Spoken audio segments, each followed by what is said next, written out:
آج ہم ایک ایسے موضوع پر گفتگو کریں گے جس کے بارے میں مسلمانوں کے درمیان ایک بہت مشہور بات بیان کی جاتی ہے کہ ہر مومن مرد کو جنت میں بہترین حوریں ملیں گی۔ یہ بات اتنی عام ہو چکی ہے کہ بہت سے لوگ اسے اسلام کی ایک بنیادی تعلیم سمجھتے ہیں، لیکن سوال یہ ہے، کیا واقعی قرآن میں کہیں یہ لکھا ہے کہ ہر بہترین شخص کو بہترین حوریں ملیں گی؟ لیکن سوال یہ ہے کہ کیا واقعی قرآن میں کہیں یہ لکھا ہوا ہے کہ ہر مومن مرد کو بہترین حوریں ملیں گی؟ کیا یہ بات کسی قطعی اور متواتر دینی حقیقت کی حیثیت رکھتی ہے، یا پھر یہ ایک ایسی روایت سے نکلی ہوئی بات ہے جسے بعد کے زمانے میں عوامی مذہبی گفتگو میں غیر معمولی اہمیت دے دی گئی؟ یہاں ایک بنیادی اصول سمجھنا ضروری ہے۔ دین کے بارے میں کوئی بات مشہور ہو جائے تو اس سے وہ لازماً دین کا قطعی حصہ نہیں بن جاتی۔ دین میں کسی بات کی حیثیت جاننے کے لیے اس کے ماخذ، سند، متن اور قرآن کے مجموعی بیان کو دیکھنا ضروری ہے، اور یہی علمی رویہ ہمیں ہر روایت کے ساتھ اختیار کرنا چاہیے۔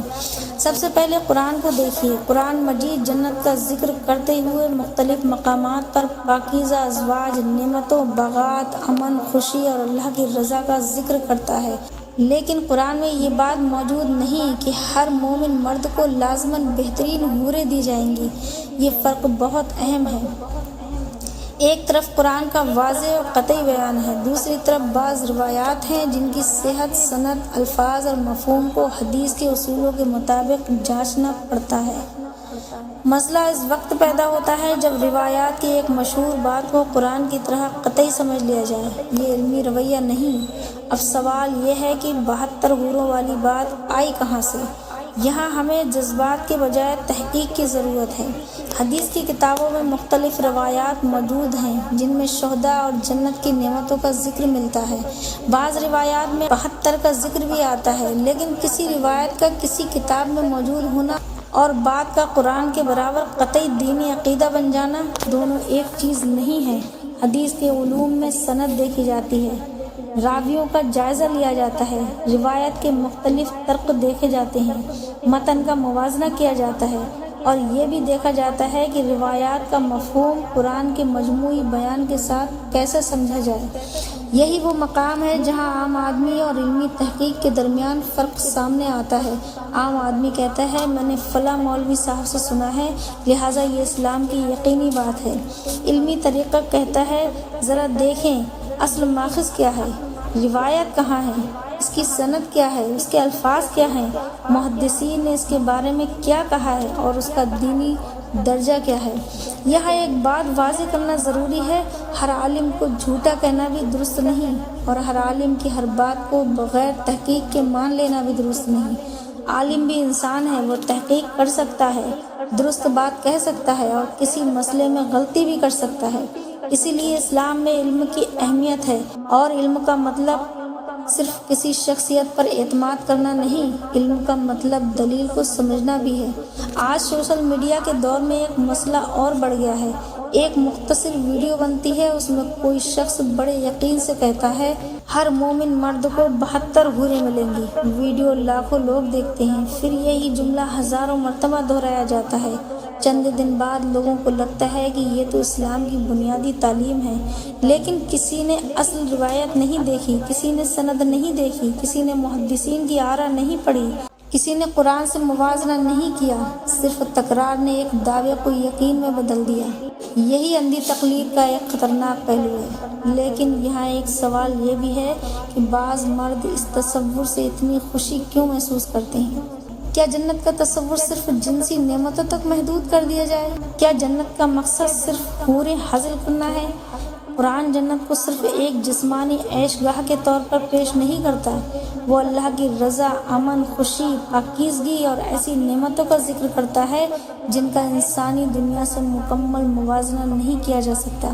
اگر کوئی شخص یا جنت کی پوری حقیقت کو صرف حوروں کے عدد میں سمیٹ دے تو وہ جنت کے وسیع قرآنی تصور کو بہت محدود کر دیتا ہے، اور یہاں ہمیں اپنے معاشرے کے رویے پر بھی غور کرنا چاہیے۔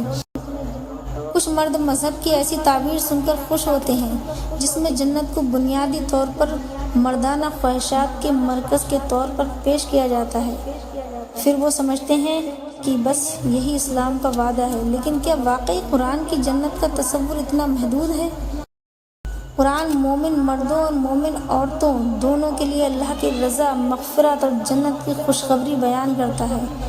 یعنی آخرت کا معاملہ صرف مرد کی خواہشات کے گرد نہیں گھومتا۔ انسان کا اصل مقصد اللہ کی بندگی، اخلاقی ذمہ داری اور آخرت کی کامیابی ہے۔ اب ایک اہم بات، 72 کا تصور سن کر بعض لوگ یہ تصور کرنے لگتے ہیں کہ شاید شہادت ایک ایسی سودے بازی ہے جس میں انسان جان دیتا ہے اور بدلے میں مخصوص جسمانی نعمت حاصل کرتا ہے۔ یہ تصور اسلام کے پورے اخلاقی پیغام کو نقصان پہنچا سکتا ہے۔ شہادت کا مفہوم محض کسی انعام کے حصول کے لیے مرنے کا نام نہیں۔ اسلامی تعلیمات میں نیت، حق، عدل، قربانی اور اللہ کی رضا بنیادی اہمیت رکھتی ہے۔ اگر کوئی شخص صرف دنیاوی یا آخروی فائدے کے لالچ میں دین کو سمجھنے لگے تو دین کی روح کہیں پیچھے رہ جاتی ہے۔ یہاں ہمیں حدیث کے بارے میں ایک بنیادی اصول سمجھنا چاہیے۔ حدیث اسلام میں بہت اہم ماخذ ہے، لیکن ہر روایت ایک ہی درجے کی نہیں ہوتی۔ حدیث کی دنیا میں صحیح، حسن، ضعیف اور دیگر اصطلاحات موجود ہیں۔ علماء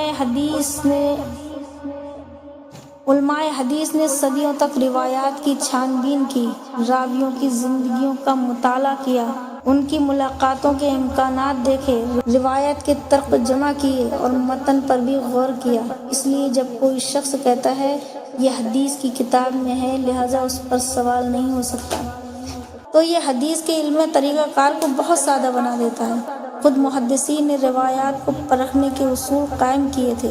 اسی لیے اگر کوئی شخص 72 گروہ والی روایات کے بارے میں سوال کرتا ہے تو اسے فوراً دین دشمن، گستاخ یا گمراہ کہنا علمی جواب نہیں، سوال کا جواب دلیل سے دینا چاہیے۔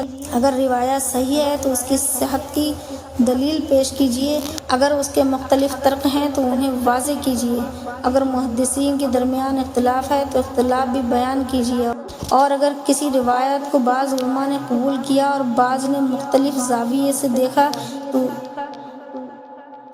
تو یہ علمی بحث عوام سے چھپانے کی بجائے سمجھانی چاہیے۔